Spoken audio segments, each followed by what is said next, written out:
nádherné alebo inšpirujúce na tom, čo robím, je, že naozaj tá technológia sa strašne rýchlo vyvíja a prichádza znova a znova a znova s takými vecami, ktoré sú strašne dôležité pre tú budúcnosť.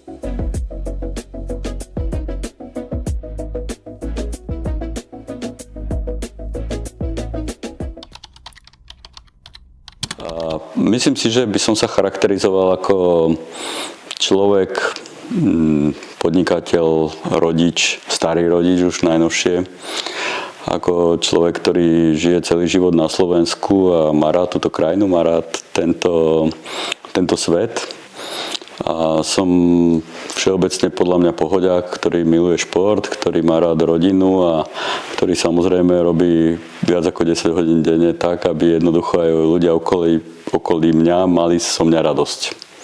Vyštudoval som slovenské školy, dneska je taká móda, ako každý by mal vyštudovať zahraničné školy, ale ja keď som produkt socializmu, tak samozrejme som vyštudoval slovenské školy. Som hrdý na to, že som ich vyštudoval. Myslím si, že im nič nechýba alebo nechýbalo v tom čase, keď som študoval. Takisto som vyštudoval Slovenskú technickú univerzitu so špecializáciou na počítače alebo na informatiku. Tiež to je v tej ére, kedy my sme študovali, tak informatika nebol taký známy, populárny odbor, ale samozrejme už vtedy bolo cítiť, že to je naša budúcnosť. A potom samozrejme, keďže v 89. som bol na prelome 3. a 4. ročníka, tak som začal systematicky, by som povedal, podnikať alebo robiť to, čo vlastne prinášala doba. Takže vlastne dneska sa venujem vlastne podnikaniu, respektíve technológiám, informačným technológiám, digitalizačným technológiám tak, ako to dnešná doba priniesla. Priznám sa, že v tom čase, kedy sa teda akože udiela zmena režimu alebo revolúcia, tak jak ju voláme nežná revolúcia, tak my sme nikdy nevedeli nič o podnikaní. My sme neboli ďalej ako v Maďarsku, alebo teda v Juhoslávii v tom čase a tým pádom sme si to nevedeli nejako predstaviť. To znamená, že keď niekto povie, že odjak živa chcel byť podnikateľom v mojom vekovom priemere, tak v zásade sa vracia iba v nejakom optimizme do minulosti. Čiže to, čo som ja začal robiť, je vyslovene trošku si privyrábať k študentskému životu, aby som bol miernejšie nezávislý, aby som nemusel si pýtať od rodičov niečo, čo jednoducho v tom čase nebolo úplne bežné. Takže myslím si, že vôbec som v tom čase neuvažoval, že budem podnikať. Ja som aj po vysokej škole zostal učiť na vysokej škole, ako obidvaja moji bratia. To znamená, že my sme všetci začali učiť. Mali sme to teda akože z domu, lebo moja mama učila, moji starí rodičia učili, takže v zásade nejaká forma odovzdávania výsledkov bola ako v rodine. Zlomilo sa to vtedy, keď teda mňa v tom čase, akože keďže plat na vysokej škole je ako teraz biedný a v zásade človek nemôže vyskakovať, tak sa to zlomilo vtedy, keď teda moja manželka, s ktorou som už bol ženatý, prišla a povedala, že je tehotná, lebo dovtedy živila rodina ona. Tak som si tak v duchu povedal, že áno, že je asi najvyšší čas, aby som si privyrobil k platu a založil som si vtedy akože prvú firmu, alebo s kolegami som si založil firmu, aby som sa dostal k nejakým väčším peniazom, aby som uživil rodinu. No a v tom čase veľakrát som dostal tú otázku, že či som mal nejaký plán, že či som mal nejakú víziu. Nemal som žiaden plán, nemal som žiadnu víziu a robil som to, čo som vedel. A takto za tých mnoho rokov proste akože tá prvá technologická firma, ktorú sme založili teda v tých 90. rokoch, alebo teda v 92., keď som sa vrátil z vojny, tak tá vydržala akože do súčasnosti. Takže podnikanie v 90. rokoch bolo dramaticky iné ako teraz. A to je samozrejme to, čo si treba uvedomiť, tak jak dnešný ekosystém alebo dnešný svet prináša nejaké možnosti, tak ten systém v 90. rokoch prinášal iné, samozrejme akože by som povedal rovnako perspektívne alebo rovnako oportunistické príležitosti, ako je dnes. Čo to znamená? Znamená, že v 90. roku napríklad neexistoval zákon o verejnom obstarávaní. Neexistovala DPH, neexistovali daňové úrady, tak ako ich poznáme dnes, respektíve vznikali. Neexistovalo daňové priznanie. To sa postupne všetko akože vyprodukovalo a To samozrejme prinášalo veľa perspektívy alebo veľa príležitostí a zase samozrejme niektoré veci ako zase boli úplne iné. Áno, to si treba uvedomiť, že vrchol všetkého v 90. roku bolo, akože si niekto kúpil stolový počítač a na tom prevádzkoval textový procesor. Nebodaj akože už nejaký Excel alebo nejaký Quattro Pro alebo niečo podobné. To znamená, že vtedy to podnikanie bolo úplne iné. Samozrejme, akože aj my sme boli rovnako, by som povedal, mladí a rovnako proste dnes orientovaní. Dneska sa to proste takto robiť akože už nedá. No, dneska tie pravidlá sú iné. Zase ten trh alebo tá príležitosť alebo tie možnosti, ktoré dneska ponúka trh, sú iné, ale zase samozrejme akože zaujímavé, perspektívne. Čiže 90. roky akože netreba porovnávať s dnešnými rokmi. Boli to transformačné roky, to znamená, že od nejakého plánovitého hospodárstva sa išlo k trhovému hospodárstvu, od nejakého centralizovaného riadenia sa išlo k nejakému demokratickému riadeniu, čo samozrejme prinášalo veľa ako príležitosti a zase samozrejme akože trebalo na to reagovať ako v tej dobe akože aktuálnym spôsobom, áno. Takisto treba si uvedomiť, že v 90. rokoch my sme mali veľkú infláciu, hyperinfláciu, čo znamenalo, že každý N mesiacov sa ceny zásadným spôsobom menili. To znamená, že keď vy ste mali na účte 100 000 korún, tak za pár mesiacov ich hodnota bola akože paradoxne nízka. Ja som to teraz spomínal nejakému svojmu kolegovi, že ja som si kúpil prvý trojizbový byt na dlhých dielov za 100 000 korún, čo sa dneska premieňa 3300 eur, že? Ale v tom čase to bolo akože nedosiahnuteľný peniaz. Pre človeka, ktorý zarábal 1200, 1300, 1500 korún, tak to bolo rovnako nedosiahnuteľné ako dneska, keď niečo stojí, ja neviem, 300 000 eur a niekto začína s 3000 eurami ako plat. Čiže ja stále akože nesiem so sebou hlbokú úctu k roli učiteľov a osobne si myslím, že stále je to podľa mňa strašne podstatné odovzdať či už informácie alebo nejaké skúsenosti akože mladším a ľuďom, ktorí jednoducho nemusia znova skúmať to, čo sme už my vyskúmali alebo to, čo sme už prežili. Áno? Čiže ja stále, ako keď mám tú príležitosť, rád rozprávam s mladými ľuďmi, rád odovzdávam svoje vedomosti, rád odovzdávam akože to, čo som vyskúmal alebo zažil, alebo prežil, alebo hocikomu akože okolí mňa. Áno? Samozrejme, čím mladší, tým lepší, lebo tým perspektívnejším. Áno? Čiže ja som už tu spomínal, že tá zásadná zmena sa stala vtedy, keď jednoducho som pochopil, že musím uživiť rodinu a z 1500 korunového platu na vysokej škole sa to nedá. Znamená, že prvé 3 roky sme podnikali popri práci na fakulte, to znamená, že som stále učil, ale ako venoval som sa tomu ako, nazvime to ako hobby a samozrejme gro práce som robil, nazvime to zákazky, ktoré prichádzali z tej praxe. Treba si uvedomiť, že vtedy firmy vznikali, ale už niektoré boli relatívne etablované, už nejakým spôsobom fungovali a my sme v zásade fungovali pre tieto firmy ako nejaká základňa zo školy. To znamená, že my sme si vedeli zo školy vybrať nádejných, pracovitých, mladých ľudí, ktorí jednoducho tie firmy potrebovali na realizáciu tých zákazok, ktoré mali. A v zásade akože to bol taká živná pôda toho ekosystému, ktorý akože časom vznikal. Áno. To znamená, že ten štart na vysokej škole mal dve veľké výhody. Za prvé prístup k lacnej pracovnej sile, ktorá akože potrebovala nejakú robotu. Za druhé, keďže cez vaše ruky prešlo veľké množstvo študentov, to boli stovky študentov, tak boli sme schopní vycítiť, ktorí ľudia majú ten potenciál a majú tú šancu proste akože či už presviečať ľudí, aby si od nás niečo kúpili, alebo robiť to, čo jednoducho my sme boli schopní zohnať ako robotu a nejakým spôsobom ich zrealizovať. Čiže základ, podľa mňa, ktorý bol pre nás ako veľmi podnetný, bola tá vysoká škola. To znamená, že aj keď hovoríme, že sme začali ako učitelia, tak ja hovorím, že toto bola tá živná pôda preto, aby sme na konci dňa akože boli úspešní aj v tom podnikaní.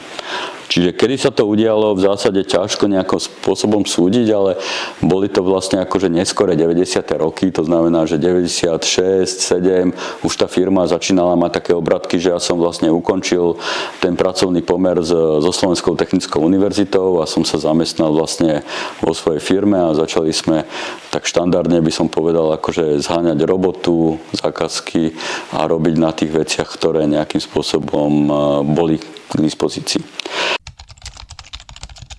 Podľa mňa veľa tých ľudí zo socializmu sa tak necíti. My sme zažili to rovnostárstvo, respektíve zažili sme vlastne tie niektoré pravidlá, ktoré tam fungovali a samozrejme, akože aj keď sa dneska cítime na to, že tie firmy vedieme, tie firmy nejakým spôsobom modelujeme alebo formujeme, tak stále hovoríme, že bez tých ľudí, bez tých spolupracovníkov by tie firmy akože nemali ten výtlak. To znamená, že stále sa cítime nejakou súčasťou tých kolektívov, ktoré sú samozrejme vytvorené.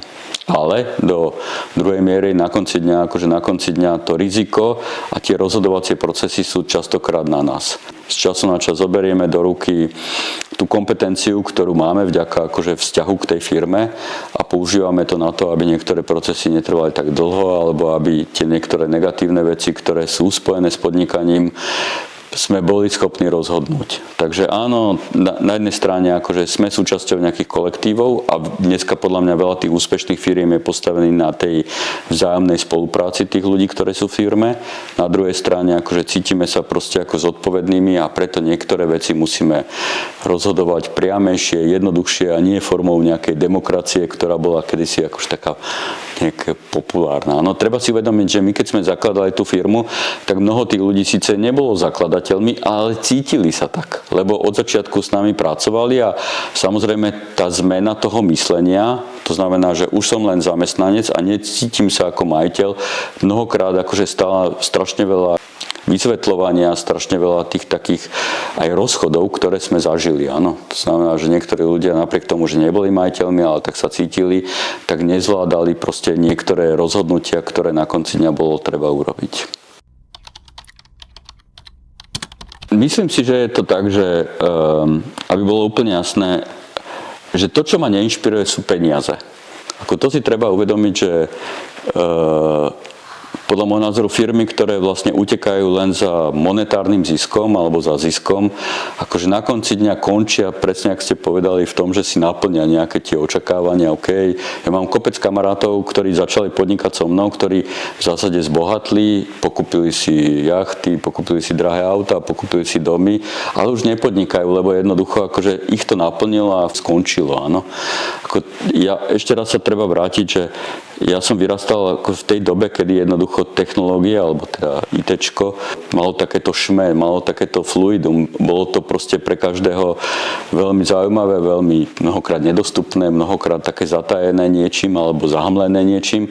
Takže my sme v zásade hovorili, že pre tých ľudí kvázi keby otvárame nový svet. A tak to aj bolo. Akože mnohí tí ľudia vďaka technológiám, ako raketovo vystrelili, použitie tých technológií je dneska ako úplne iné, ako bolo v tých 90. rokoch a to je podľa môjho názoru strašne krásne na tom, čo robím. Áno? To znamená, že my reálne meníme ten svet. To znamená, že tak, jak každý z nás si drží proste ten telefón a cez ten telefón v zásade je schopný komunikovať s celým svetom dneska, tak my sme si nevedeli predstaviť, že by sme mali videotelefón a že by sme ho mali v rukách a že by sme ho mali na ulici alebo že by sme ho mali v horách, to sme si už vôbec nevedeli predstaviť.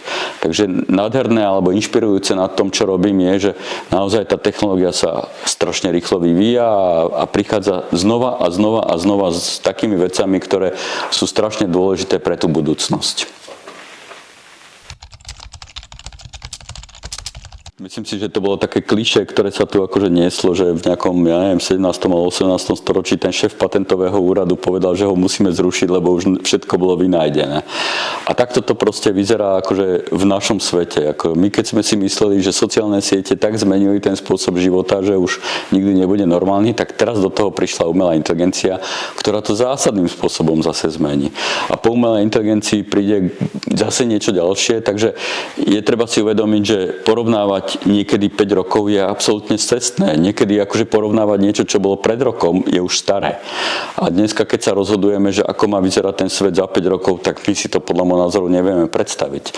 Ale ten vývoj ide stále tak rýchle dopredu, že osobne si myslím, že za 5 rokov to určite bude dramaticky iné ako dnes. To je prvá vec. Druhá vec je, my sme súčasťou nejakého európskeho spoločenstva, sme súčasťou dneska globalizovanej ekonomiky, Dneska ako není problém akože presne komunikovať s Čínou na onlineovej báze, není problém komunikovať s Amerikou na onlineovej báze.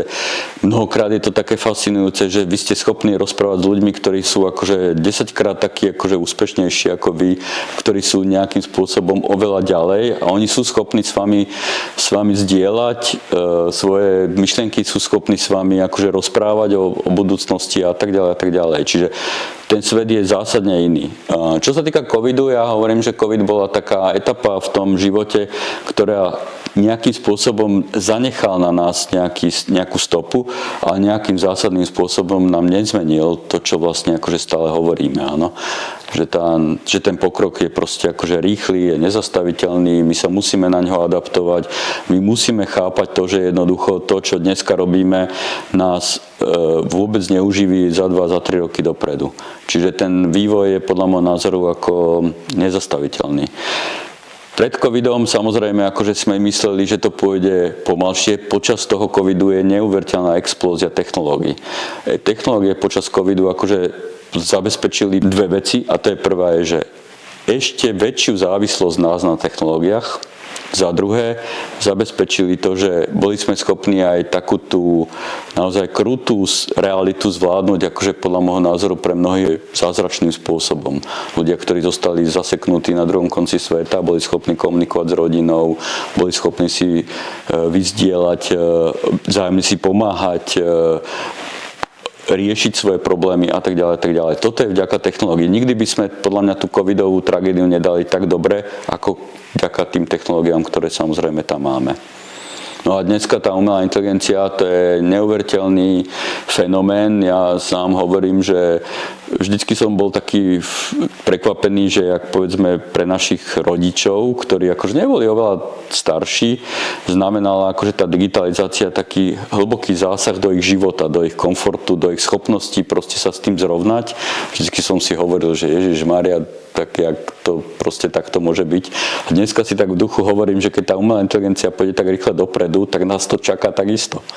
Proste mať schopnosť dať otázku umelej inteligencie, mať schopnosť interagovať, mať schopnosť ju využiť na to, aby vám pomohla, mať schopnosť na to, aby vyriešila vaše problémy.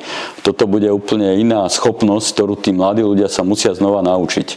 Alebo sa ju naučia. Lebo pre nich to bude native, pre nich to bude niečo, čo je súčasťou ich života. Pre nás, ktorí sa to dneska len to vidíme a pozorujeme, tak ja hovorím, že pre nás to už bude zase taký polokultúrny šok, ktorý ťažko povedať, ako hlavne tí starší ľudia zvládnu. To je jedna. Druhá, že tak, jak my sme neboli pripravení na sociálne siete a všetky tieto negatívne imperatívy, ktoré sa zviezli so sociálnymi sieťami, tak sa samozrejme zväzú s tou umelou inteligenciou. Od toho, že je to najväčší klamár v histórii, až po to, že jednoducho všetky fraudy, ktoré dneska akože naivne ako pozeráme do tých telefónov a hovoríme, že Ježiši Kriste nevie to po slovensky, nezmyslí to píše, tak ja hovorím, že umelá inteligencia tieto veci dovedie ad absurdum a ad dokonalosť. Aby som sa priznal, nedávam si veľa akože takýchto otázok, lebo samozrejme je to nejaká imaginárna vec, ktorej samozrejme človek v rôznych etapách života dospieva k rôznym cieľom. Takto by som to asi zhrnul. Samozrejme na začiatku, tak jak sme to tu spomínali, bolo, že chcem uživiť rodinu, potom samozrejme akože určite som chcel byť najväčšia IT firma na Slovensku, potom samozrejme akože chcel som si dokázať, že to viem robiť lepšie ako tí ostatní. Znamená, že v každej tej etape života sa samozrejme tie ciele nejakým spôsobom modifikujú. Dneska podľa môjho názoru akože mám dva také ciele.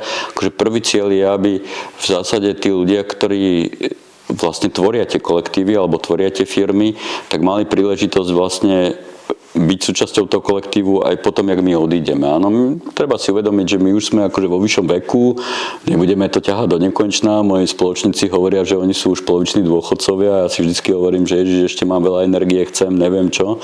Ale samozrejme, akože raz to musí prísť a tá transformácia, respektíve to odovzdanie tých firiem niekomu, kto to bude ochotný ťahať ďalej, je podľa môjho názoru jeden z tých cieľov, ktoré akože chceme nejakým spôsobom dosiahnuť. Viem, že aj vlastne ty nejakým spôsobom týmto smerom akože uvažuješ, aké je vlastne budúcnosť pre tie firmy, ktoré nejakým spôsobom sa pohybujú v tom ekosystéme. Čiže to je prvá vec.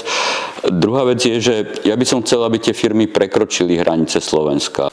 Žiaľ Bohu, to Slovensko je pekné, je dobré, ale je to príliš malý trh. Povedzme si to na rovinu, že keď chce človek byť ako trvalo nejakým spôsobom mať trvalú budúcnosť, tak samozrejme musí prekročiť tie hranice, musí akože obsluhovať väčší trh alebo musí adresovať akože viacej tých vecí v okolí.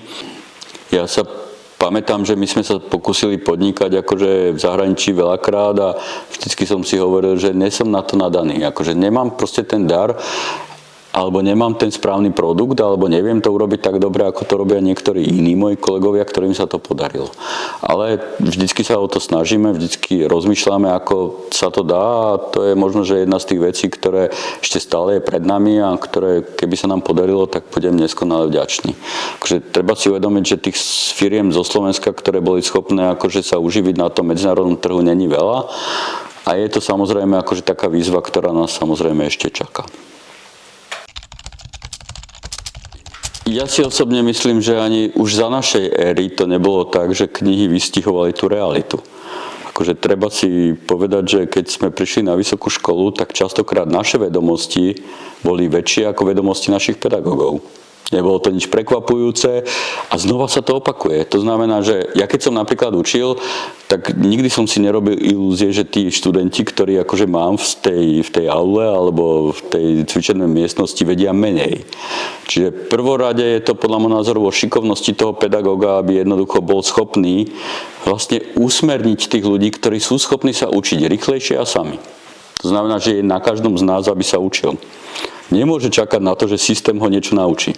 To je podľa môjho názoru základná chyba, ktorú my v tom vzdelávaní robíme, lebo hovoríme im, že musíš sa toto naučiť, alebo toto sa namemoruj, alebo tuto musíš urobiť ten test. My ich musíme proste akože motivovať tomu, aby mali hlad po vedomostiach a tie mladé mozgy sú schopné akože pokračovať enormne rýchlejšie ako samozrejme tí, ktorí to učia. Čiže to je prvá vec. Druhá vec je, že už ani dneska to nie je tak, že by sa tí ľudia učili z učebných textov. Neviem, či ste to zažili, ale skripta podľa môjho názoru akože sme vymazali. Už dneska podľa môjho názoru aj danosti, lebo ja hovorím, že sú niektoré oblasti, ktoré sú roky stabilné. Napríklad medicína učí proste anatómiu akože posledných 300 rokov stále rovnako. Áno? Odkedy Jesenius urobil proste pitvu, tak sme pochopili, ako to je a tak toto učíme. A takto budeme učiť ďalej. Len tie technológie, ktoré sa na to používajú, sa totálne zmenili. Dneska máte virtuálnu realitu, dneska máte proste akože možnosť proste akože urobiť tú pitvu proste na jednom monitore a nepotrebujete akože sedieť pri tom pitevnom stole a hovoriť áno, toto sú nervy, toto sú svaly, niečo podobné. To znamená, že už dneska podľa mňa mladí ľudia ako majú podľa mňa prístup ku všetkým vedomostiam tohoto sveta, len to jednoducho musíme akože vysvetliť, ako to nájsť, ako to používať a ako sa kriticky pozerať na tie informácie, ktoré sa v tom verejnom priestore alebo v tom priestore nachádzajú. Toto je podľa môjho názoru to, čo jednoducho sa budeme učiť. Ale už potom to, že niekto chce byť právnik, alebo niekto chce byť doktor, alebo niekto chce byť ITčkár, alebo niekto chce byť automobilový pretekár, tak ja hovorím, že už gro tých vecí akože potrebuje dosahovať to majstrovstvo sám. On musí mať tú snahu. Takže rada pre vnúčku, alebo pre vnúčata je, že každý je strojcom svojho šťastia a musí bojovať proste o to miesto na slnku, tak jak sme to robili my. Áno, my sme tiež nečakali, že nás pedagógovia naučia niečo, čo nevedia. Proste už sme to vtedy vedeli. Myslím si, že už som to tu spomenul, akože nemali mať tú predstavu, že rýchlo zarobia veľké peniaze. To znamená, že monetárna motivácia je podľa môjho názoru takéto základné zabíjanie podľa môjho názoru tej predstavy, že ako sa to dá urobiť. Druhá vec, čo im treba odchádzať, je, že podnikanie prináša veľa slobody, ale prináša veľa zodpovednosti. To znamená, že tá zodpovednosť je podľa môjho názoru tá zodpovednosť si mnohí tí podnikatelia neuvedomujú. Áno? Či už je to závislosť svojich zamestnancov na svojom zamestnávateľovi, schopnosť proste vysporiadať sa s tými záležitosťami okolo osudu. Áno, lebo COVID bol osud. To znamená, prišiel a polovičke podnikateľov vlastne akože zničil život. Áno, tí, ktorí boli odsúdení podľa mňa v gastrosektore na to, že jednoducho museli zavrieť prevádzky, tí, ktorí mali priemysel, nemohli vyrábať a tak ďalej a tak ďalej. To je podľa môjho názoru. A s tým sa ten podnikateľ samozrejme musí vysporiadať. A tieto veci on si nevie ani naprojektovať, ani dať do biznis plánu, ani nejakým spôsobom očakávať, ale musí sa s tým nejako vysporiadať. A tretiu vec, čo by som im povedal, je, že treba byť strašne kreatívny. Áno? To znamená, že ja síce začínam s nejakým biznis plánom, ja začínam s nejakou myšlienkou, ale dneska je proste akože nevyhnutnosť byť schopný zmeniť to podnikanie, zmeniť ten prístup, zmeniť tie očakávania, zmeniť ten biznis model, ktorý akože prináša ten svet a pozrieť sa na to z iného pohľadu. Typický príklad je tá umelá inteligencia. Dneska ja hovorím, že ten, ktorý akože ide na vysokú školu, že bude akože programátor ďalších 30 rokov, to je proste absolútne chybný biznis plán. Lebo za 5-10 rokov naozaj programátorov nebudeme potrebovať. Budeme potrebovať tých, ktorí vedia povedať tej umelej inteligencie, čo má ako výsledný produkt robiť. Určite by nebol iný, lebo samozrejme akože tie genetika, bunky a ostatné vzdelania akože ti neumožňujú byť iný, ale samozrejme akože v tom inom prostredí treba ináč reagovať. To znamená, že asi by som zase začal učiť na tej vysokej škole, lebo to ma strašne bavilo a nejakým spôsobom si myslím, že to je aj podľa môjho názoru vec, ktorú akože keď raz budem mať tú príležitosť sa k tomu vrátiť, tak sa k tomu samozrejme vrátim. A tie iné okolnosti ťa nútia k tomu, aby si ináč pristupoval k riešeniam, ináč pristupoval k tomu, čo vlastne zažívaš a tým pádom ako veľmi flexibilne proste ako menil ten pohľad na ten svet. Jednoducho každá doba prináša tie príležitosti a treba ich správne uchopiť a treba ich samozrejme sa pokúsiť uchopiť. Áno. Ja hovorím, že za našej éry vlastne nebolo možné zbankrotovať, áno, lebo jednoducho ten hlad po tých službách bol tak veľký, že pokiaľ naozaj niekto nebol úplný ako ľavý, tak sa samozrejme uživil. Dneska nepovažujeme bankrot za niečo hanlivé. Jednoducho treba to vyskúšať, samozrejme akože není to stále akože podľa mňa vec, ktorá akože sa tu bežne robí, ale ako je to bežnou súčasťou podnikania. To, že my sa dívame na bankrot negatívne, je podľa môjho názoru taký ten historický optimizmus z minulosti. Amerika to bežne akceptuje ako súčasť podnikateľského života. To, že začneš a niekto proste akože to nedokáže urobiť, neznamená, že je zlý podnikateľ. Mnohí veľkí podnikatelia niekoľkokrát zbankrotovali predtým, ako boli úspešní. Takže netreba sa báť, netreba podľa mňa strkať hlavu pred problémami do piesku, treba sa s tým popasovať a samozrejme netreba predpokladať, že každý podnikateľ zarobí strašne veľa peňazí. To je možno, že aj taký ten message, že jednoducho treba byť akože zmierený aj s tým, že nie všetci môžeme byť podnikatelia.